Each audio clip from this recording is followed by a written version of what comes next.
What's up, Earth's mightiest subscribers? It's Blerd without fear. Welcome back to the channel. Alright, today's video, we're going to be talking about the character, the mighty Thor. I'm going to tell you everything you need to know about this character in order to hold an intelligent conversation about him, and more right now. So let's ponder the question, who is the mighty Thor? You can't see me, you Stevie, wondering how I reach more evolutions than Evie, and make it look easy.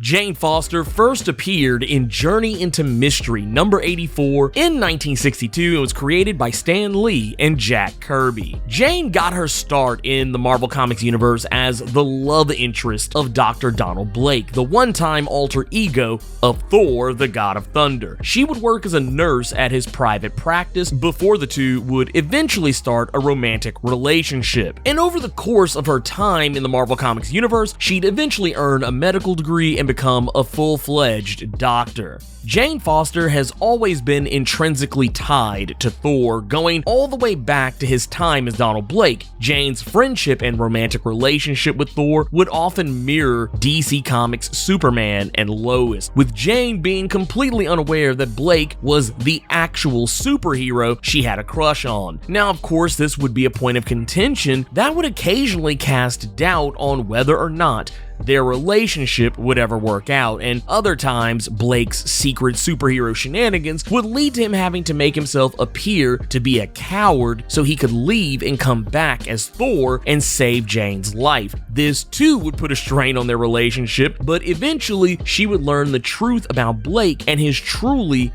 being Thor, even gaining the ire of Odin, the Allfather, as he rejected the idea of Thor lowering himself to be with a mortal woman. Though he would give her a chance to become a god to prove herself worthy of Thor's love, transforming her into an Asgardian, complete with all the superhuman benefits to see if she could cut the mustard, but ultimately she failed in reaching Odin's ridiculously unachievable expectations of her. Eventually, Jane would leave behind the long since stale trope of being just a love interest plot device waiting to be saved by the big strong hero archetype to become one of the most powerful heroes in Marvel Comics, the mighty Thor. During the fallout of Marvel's Original Sin story arc, after Thor became incapable of lifting Mjolnir thanks to Nick Fury whispering in his ear the words, "Gore was right." This left Mjolnir unattended on the moon, leading to it telepathically calling out to Jane, who would eventually have Heimdall take her to it. We would later learn that the voice that was calling out to Jane was in fact the Mother Storm, the living embodiment of lightning and fury inside the hammer itself. And after lifting Thor's hammer and operating as Thor, much to Odin's chagrin, it would be Odin's wife Frigga who would endorse the mighty Thor. Jane was never trained in the ways to wield Mjolnir, but due to all the years she spent with Donald Blake and his time as Thor, she realized she knew how to use the hammer and its various abilities simply from memories of seeing Thor wield it in the past. Despite this, Jane's connection to Mjolnir is actually stronger than Thor Odin's sons, with Thor even saying as much himself that she was able to use the hammer in ways that he was never capable of before she held it. Mjolnir never flew for him the way that it flew for her. Mjolnir's power transforms Jane into a more robust and Asgardian version of herself, granting her all of Thor's strength, allowing her to lift as much as 100 tons. She's also invulnerable to nearly all forms of harm, especially from conventional weaponry. Typically, the only things that can truly harm her when she wields Mjolnir are likely things that are as powerful or more powerful than herself. Extreme temperatures, radiation, and all human diseases and illnesses have no effect on her. Her speed, reflexes, stamina, and agility are all enhanced to the level of an Asgardian god, allowing her to move incredibly fast, especially when aided by Mjolnir. With Mjolnir in hand, she's able to reach speeds of at least Mach 32 or 24,552 miles per hour. Her level of balance and coordination are beyond even peak human performance, and her stamina allows her to overexert herself for extended periods of time. While this has never been fully actually tested with her specifically, we do know thanks to Thor Volume 6 number 3 that Thor has been able to fight for 2 years straight without food, water, or sleep, so presumably she can do the same as well. Speaking of sustenance, she doesn't require it. She can survive indefinitely without air, even in the vacuum of space. She also possesses a regenerative healing factor, as all Asgardians do. That said, the issue Jane runs into when becoming Thor is that picking up the hammer does not heal her of the breast cancer that she was diagnosed with back in Thor God of Thunder number 12 completely or permanently. It only suppresses it. While undergoing chemotherapy to combat her developing breast cancer, Jane realized picking up the hammer purged her body of all impurities that Thor Odinson himself would be immune to. Chemotherapy is literally poison, so whenever she became Thor, she was effectively undoing any and all progress the chemotherapy was accomplishing in eradicating the cancer in her body. When she reverts to Jane Foster, the cancer would always come back with a vengeance. Being Thor was literally killing her. She also possesses Thor's ability to channel and control thunder and lightning, regardless of whether she's actively using Mjolnir or not. Her lightning is also more than capable of flash frying and killing beings of equal power or greater than herself. And like Thor Odinson himself, her control over lightning has allowed her to manipulate the weather as well. During her time as Thor, she would wield not only Mjolnir itself, but later she would also gain access to the Earth 1610, the Ultimate Marvel Universe's version of Mjolnir. This would be how she'd gain the ability to become Thor once more after the Mjolnir of Earth 616 was destroyed in the heart of the sun. When Jane Foster becomes Thor, this also grants her access to the All-Speak, an ability Asgardians have that allow them to be understood by all those who hear them speak, regardless of the other person's ability to speak and understand the same language or even the capability to comprehend language at all. All this aside, Jane is an accomplished medical doctor and even has a little bit of political savvy thanks to her time representing Asgard in the Congress of Worlds. Being Thor isn't the only time she's been a superhero though. After her time as Thor, she inherited the spirit of Brunhilde, the Valkyrie, after her untimely death during 2019's War of the Realms, which transformed her into the new Valkyrie, granting her the same superhuman attributes and physical traits that she typically would have had when she was Thor, albeit her strength was not quite on Thor Odinson's level. What she would gain from this was beyond Thor's capability, and that is the ability to perceive death. Being a Valkyrie, Jane could sense when death was near for any being, mortal or otherwise, in the form of a death sign that would appear over their head. Think of how characters like Misa Amane could use the Shinigami eyes from Death Note to see exactly how long someone had to live, and you'd be on the right track. She would also gain multiple modes of transportation, able to teleport herself and anyone else for that matter back and forth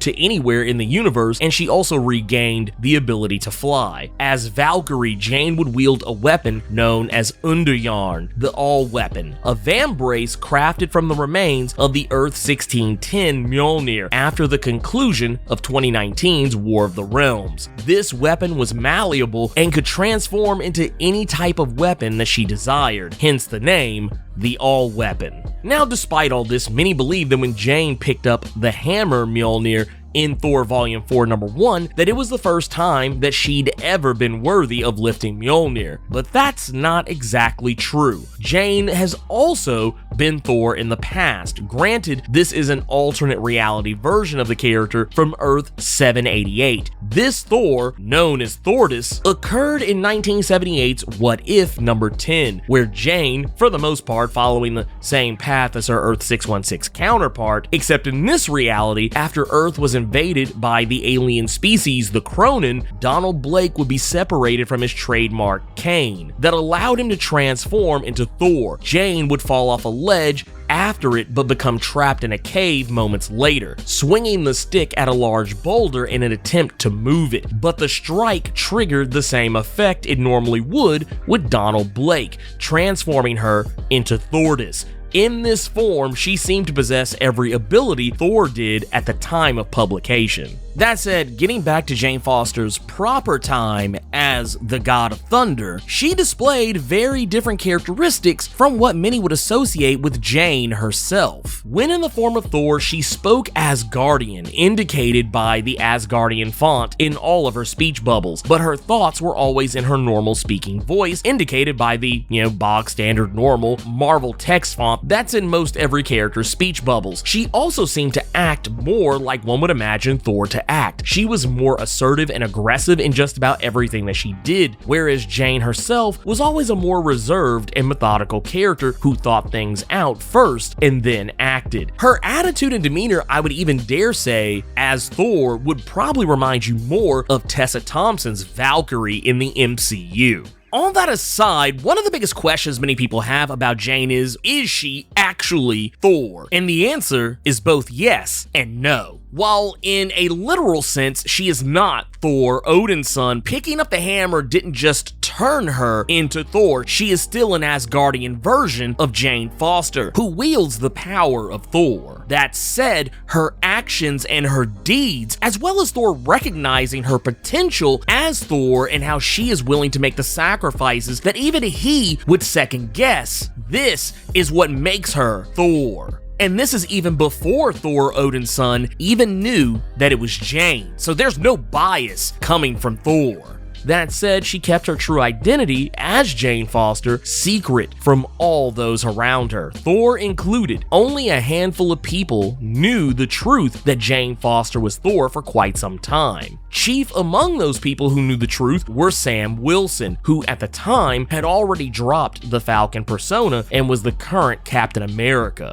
They even had a romantic relationship with one another, one Jane as Thor initiated, much to Sam's surprise. The only others who knew were Doctor Strange, thanks to his ability to use magic to see through spells and illusions, and the meta character Gwenpool, because as a meta character would, she possesses the reader's insight and knowledge of all things Marvel Comics. With all that said, let's get into some recommended reading. I'm going to recommend that you check out Journey into Mystery number 84, which is Jane Foster's first appearance and is kind of a way to get an idea of where the character started. I'm also going to recommend you check out Thor Volume 1, number 136, which is the issue that depicts Jane's attempt to become a god to impress Odin enough to allow her to have a romantic relationship with Thor. I'll also recommend you check out What If number 10 to witness Jane become Thor for the very first time, albeit in an alternate reality. I'm also going to recommend you check out Jason Aaron's Thor God of Thunder number 12 and 24, largely just for some cute moments that come up between Jane and Thor that are really adorable and also kind of heartbreaking